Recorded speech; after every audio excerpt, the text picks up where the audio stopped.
Every day, autistic people are shamed for just being autistic. And worse still, it can actually be friends and family doing the shaming. Sure, it might be unintentional, but if you have an autistic person in your life, this is the video to watch. Because on this video, I'm going to share the things you need to stop shaming autistic people for doing. So keep watching for the autistic person in your life, and let's go.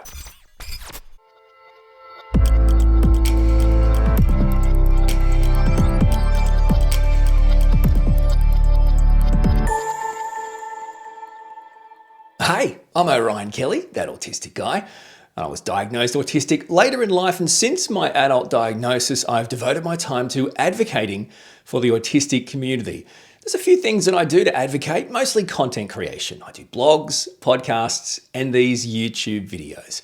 And it's all with one goal in mind, that is to raise the level of understanding, appreciation, and acceptance of autistic people. So if that sounds like something you'd be interested in being a part of, learning more and joining our community, that sounds great to me. You're always welcome, my friend. Please, I would be so appreciative if you haven't already to consider subscribing to my YouTube channel. Please click that subscribe button, ring the notifications bell. I'd love it if you give it a thumbs up, rate it, and please comment and share the video to everyone you've ever met so we can reach more people and raise that level of understanding and acceptance of the autistic community. I'm also on the socials, so if you'd like to connect, you can find me on Facebook by following the Orion Kelly page on Facebook. You'll also check me out on Instagram and other social media platforms, including the world famous Twitter. I don't know why I said that. And my short videos are available on TikTok. So you've got Facebook, Instagram, Twitter, and TikTok. And even better, I've got a website. Go to my website, orionkelly.com.au. On the website, you are going to find everything. You can even send me a message and say, hey. And if you'd like to show your support in other ways, you are more than welcome, my friends, to show your support by simply buying some of my official merchandise, whether you're looking for a new shiny mug, a t-shirt, a hoodie. Check out all the official Orion Kelly merchandise on Spring. Okay, so let's get started with some of the most common things autistic people get shamed for doing. And just so we're all on the same page, when I refer to shaming, I mean things like judgment, belittling, punishing, negative comments, negative reinforcements, negative reactions, and obviously mocking an autistic person for being autistic. The first thing I'd like you to stop shaming autistic people for doing is, the old chestnut, avoiding eye contact. Okay, let's talk about this. Look me in the eye. In the eye, look me in the eye. You know, I was thinking about this and I don't know, here's my theory. Eye contact in communication, I think, is actually a social and cultural construct. It's actually not necessary or critical for communication. It's been made that by society. As an autistic guy, I've been shamed for avoiding eye contact countless times. Again, I say it in every video. I'm looking into a camera. I can't see anyone. There is no people. It's a camera. So the idea that you're watching my video and I'm looking at you because I'm looking at the camera doesn't mean I like eye contact. Just ask my wife. Just ask my friends, my family. Okay, don't ask my friends, I don't have any. Just ask my family. So let's start on the premise that neurotypical people have decided that a lack of eye contact or avoiding eye contact is a sign of disrespect. No matter the context or the reason, if you're having a conversation with someone, you must maintain eye contact. Eye contact shows respect and interest. Okay, well, I'm autistic, and that's because I've got a differently wired brain. Medicine would say I have a neurological developmental disability. How's the premise going for you now? Is it a sign of disrespect for a person who uses a wheelchair to not walk on a footpath? No. That's ridiculous. We can't just look you in the eye. Just like the person who uses a wheelchair can't just get up and walk on the footpath. So here's what I say now, and this is great advice for autistic people if you have this issue. I say, okay, I'll look you in the eye as long as you're prepared for me to not digest anything you say. Or alternatively, you can allow me to not maintain eye contact or look you in the eye intermittently, and then I'll process everything you're saying. I'll digest it. And even better, I'll be able to devise a response. Simple choice. So please stop shaming autistic people for avoiding eye contact. It's for actual legitimate practical reasons. The next thing I'd like you to stop shaming autistic people for doing is playing with toys and playing games. The way autistic people choose to play. All autistic people choose to play and interact and use toys in their own individual, unique ways, in all very different ways. I guess a commonality though is the way autistic people can use the toys or play the games can, for neurotypical people, come across as unorthodox or unexpected, uncomfortable. I'm talking uncomfortable for neurotypical people, obviously. Autistic people are doing it for comfort. And if you're a parent or carer of an autistic kid, well, you may find the way your autistic child plays with toys or plays games to be quite boring or repetitive. You may have a partner who's autistic, and your autistic partner may play games online and on gaming consoles every single day, sometimes for hours. So it's really important not to shame autistic people for the way they play games, use toys, because autistic people not only thrive in, but also rely on the playing of games, the playing of toys, playing in general, to stim as a way of regulating themselves. It's used to create routine. It's used for comfort, for soothing, for self-stimulatory behaviour, stimming. So all the things you may jump to judge and shame about are actually the reasons why they're done. If it seems boring or repetitive or unusual or different or uncomfortable, well, it's probably because it's fulfilling one of those needs, that comfort, routine-based stimming type behaviour that helps regulate autistic people. It's also important to note, just in general terms, playtime, isn't it inherently individual and subjective? So please stop shaming autistic people for how they play. The next action I want you to stop shaming autistic people for is the world famous stimming. Stimming is short for self-stimulatory behaviour. Some neurotypical people might refer to it as fidgeting, right? Just nervously playing or, using their body, their fingers, their hair, whatever, right? Just fidgeting, okay? But for autistic people, stimming is much more than that. There's genuine and practical reasons why we do it. A lot of times I don't even know I'm doing it, but clearly it's a sign to other people that I am, at the moment, not regulated, and I'm doing my best to regulate myself, soothe myself, calm myself down. Like we spoke about earlier with avoiding eye contact so I can actually process what you're saying, I can stim in conversations.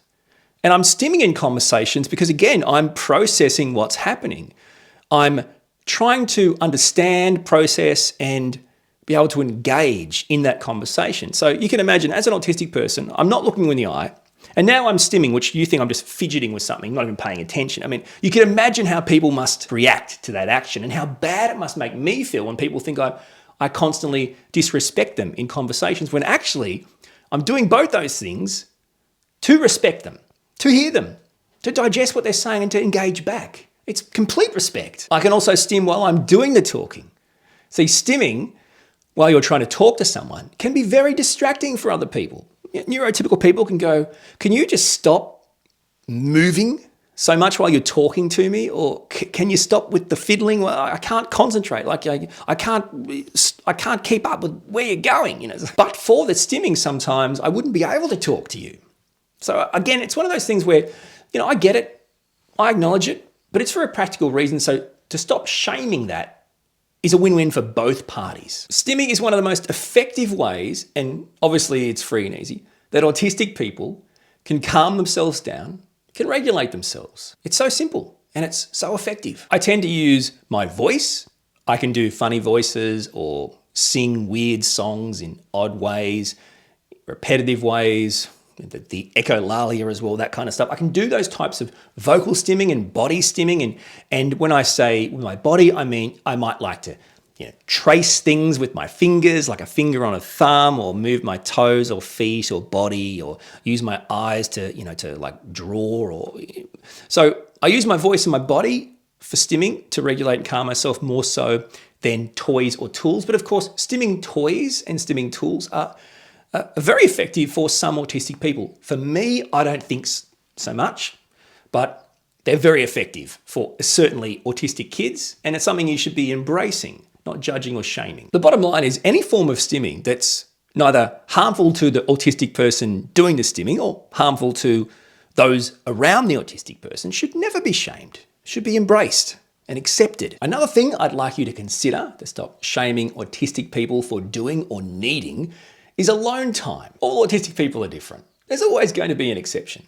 So let's just talk in general terms. Autistic people generally can find it extremely hard to make friends, right? To find people and to make friends and to maintain those friendships. So a lack of friends can be a pretty common trait of autistic people. And whether it's connected or not to the lack of friends, autistic people in general terms enjoy alone time.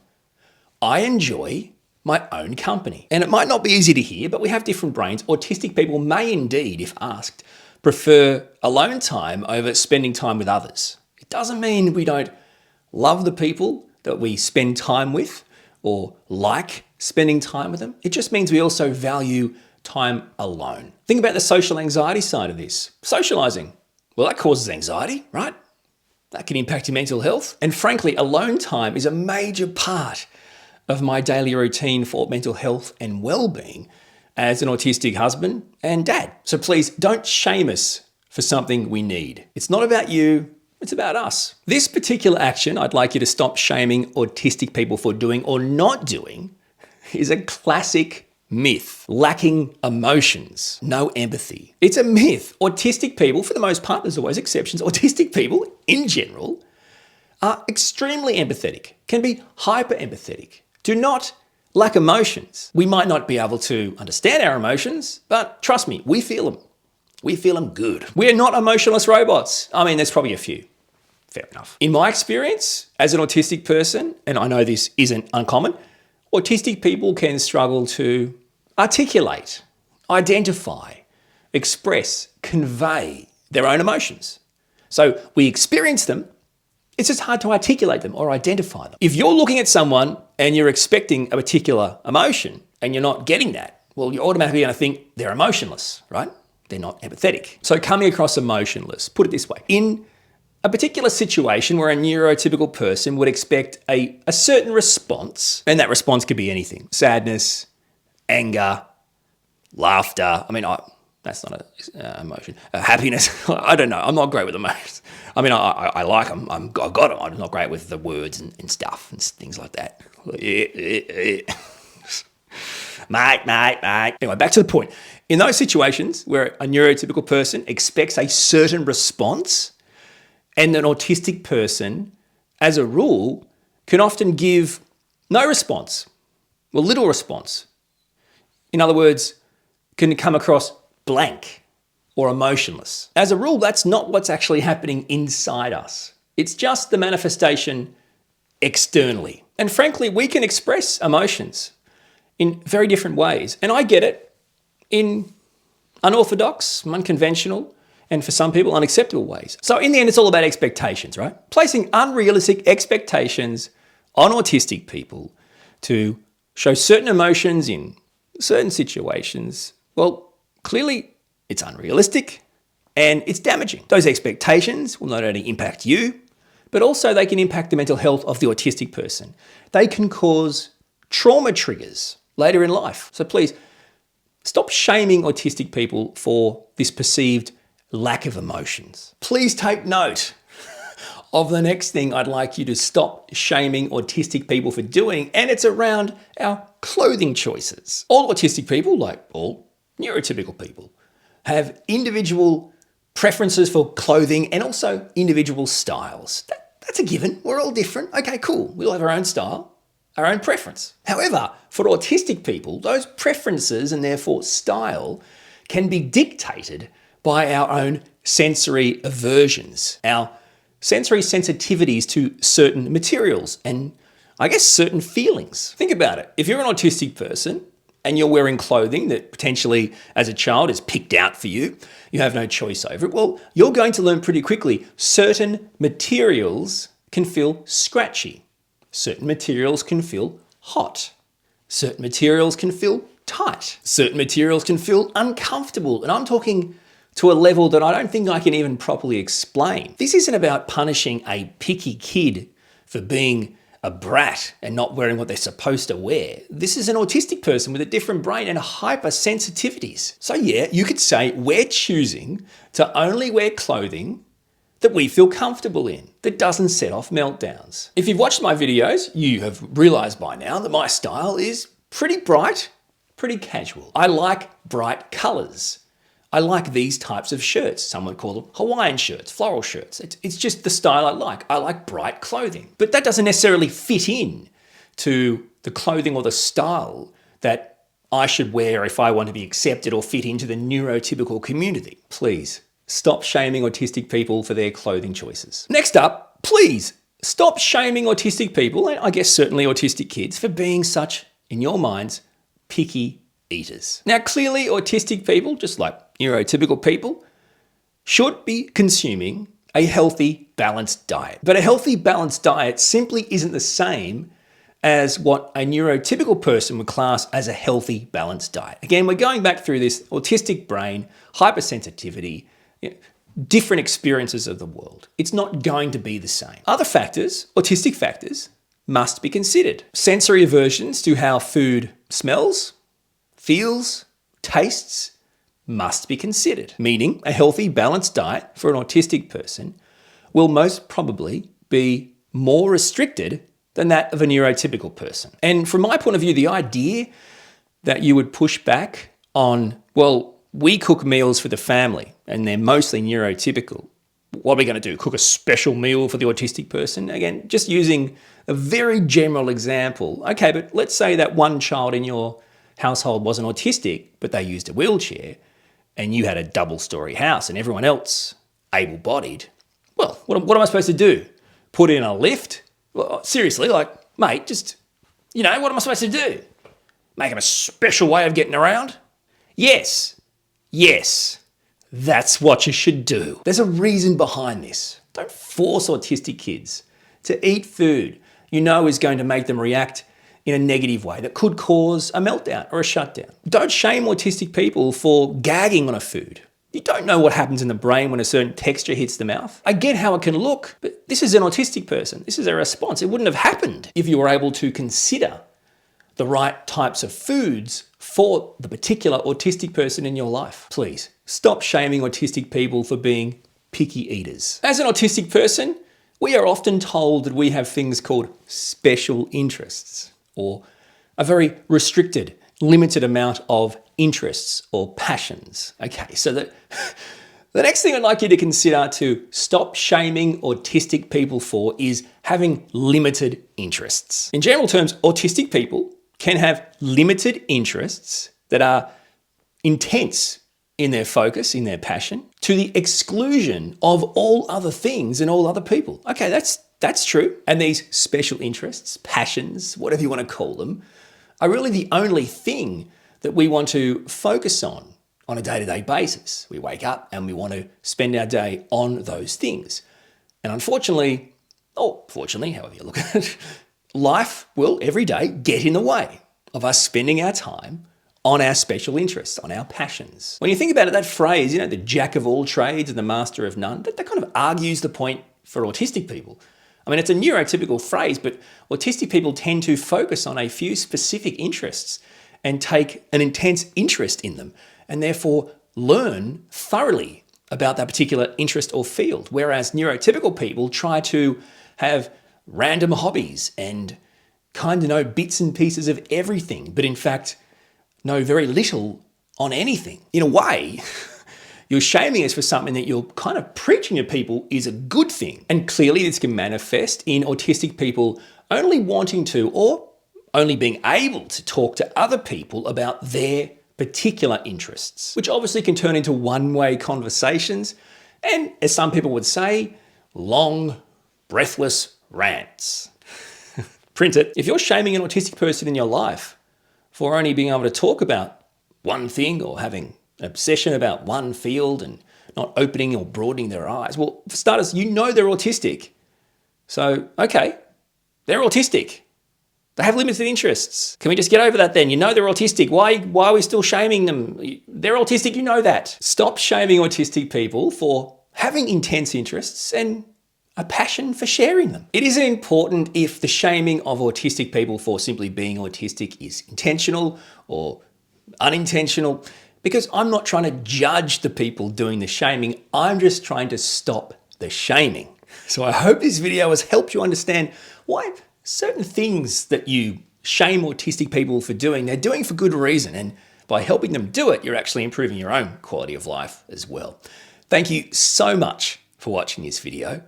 Be sure, if you haven't already, to subscribe to my YouTube channel. Until my next video, thank you so much for watching, and we'll talk soon.